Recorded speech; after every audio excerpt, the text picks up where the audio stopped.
Chapter 5. The Evidence of the Swedish Lady. Anne Bogg was handling the button that Mrs. Hubbard had left behind her. "This button, I cannot understand it. Does it mean that after all, Pierre Michel is involved in it some way?" he asked. He paused and continued as Poirot did not reply. "What have you to say, my friend?" "That button, it suggests possibilities," said Poirot thoughtfully. "Let's interview next the Swedish lady before we discuss the evidence that we have heard."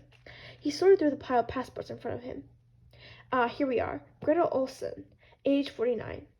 Anne Bogg gave directions to the restaurant attendant, and presently the lady with a yellowish-gray bun of hair and long, mild, sheep-like face was ushered in. She peered short-sightedly at Poirot through her glasses, but was quite calm. It transpired that she understood and spoke French, so the conversation took place in that language. Poirot first asked her the questions to which he already knew the answers, her name, age, and address, and then asked her her occupation. She told him, matron in a missionary school near Istanbul. She was a trained nurse. "You know, of course, of what took place last night, mademoiselle?" "Naturally. It is very dreadful, and the American lady tells me the murderer was actually in her compartment." "I hear, mademoiselle, that you were the last person to see the murdered man alive?" "I do not know. It may be so. I opened the door of his compartment by a mistake. I was much ashamed. It was a most awkward mistake." "You actually saw him?" "Yes. He was reading a book. I apologized quickly and withdrew. Did he say anything to you?" A slight flush stood on the worthy lady's cheek. He laughed and said a few words. I did not quite catch them." "And what did you do after, mademoiselle?" asked Poirot, passing from the subject tactfully. "I went into the American lady, Mrs. Hubbard. I asked her for some aspirin, and she gave it to me." "Did she ask whether the communicating door between her compartment and that of Mr. Ratchett was bolted?" "Yes." "And was it?" "Yes." "And after that?" "After that I went back to my own compartment, and took the aspirin, and lay down." "What time was all this?" "When I got into bed it was 5 minutes to 11.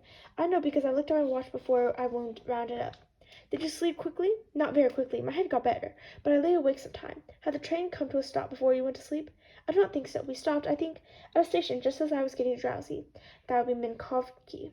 Now your compartment, mademoiselle, is this one?" He indicated on the plan. "That is so, yes." "You had the upper or lower berth?" "The lower, number 10. "And you had a companion?" "Yes, a young English lady, very nice, very amiable. She had travelled from Bagdad." "After the train left Minkowski, did she leave the compartment?" "No, I am sure she did not." "Why are you sure if you were asleep?" "I sleep very lightly. I am used to waking at a sound. I am sure that if she had come down from the berth above, I should have awakened." "Did you yourself leave the compartment?" "Not until this morning." "Have you a scarlet silk kimono, mademoiselle?" "No, indeed. I have a good, comfortable dressing gown of Jaeger material." "And the lady with you, Miss Debenham, what colour is her dressing gown?" "A pale mauve abba, such as you buy in the East." Poirot nodded. Then he asked in a friendly tone, "Why are you taking this journey? A holiday?" "Yes, I am going home for a holiday. But first I am going to Lausanne, to stay with a sister for a week or so." "Perhaps you will be so mild as to write down the name and address of your sister?" "With pleasure." She took the paper and pencil he gave her and wrote down the name and address as requested. "Have you ever been in America, mademoiselle?" "No. I nearly went once. I was to go with an invalid lady, but the plan was cancelled at the last moment. I much regretted this. They are very good, the Americans. They give much money to found schools and hospitals, and they are very practical." "Do you remember hearing of the Armstrong kidnapping case?" "No. What was that?" Poirot explained. Greta Olsen was indignant. Her yellow bun of hair quivered with emotion. "That there are in the world such evil men! It tries one's face. The poor mother! My heart aches for her." The mild Swede departed. Her kindly face flushed, her eyes suffused with tears. Poirot was writing busily on a sheet of paper. "What is it you write there, my friend?" asked Embach. "Monsieur, it is my habit to be neat and orderly. I make here a little chronological table of events." He finished writing and passed the paper to Embach. 9:15. Train leaves Belgrade. About 9:40.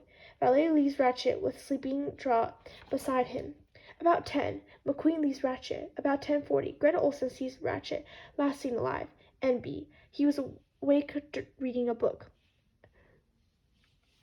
At 10 seconds.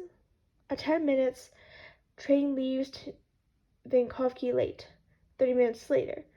The train runs into snowdrift. 37 minutes later. Ratchett's bell rings. Conductor answers it. Ratchett says, "Je laisse rien. Je me suis trompé." About 1:17, Mrs. Hubbard thinks man is in her carriage. Rings for conductor. And Bulk nodded approval. "That is very clear," he said. "There's nothing there that strikes you as at all odd?" "No, it seems all quite clear and above board. It seems quite plain that the crime was committed at 1:15. The evidence of the watch shows us that, and Mrs. Hubbard's story fits in. For my mind, I will make a guess at the identity of the murderer. I say, my friend, that it is a big Italian. He comes from America, from Chicago.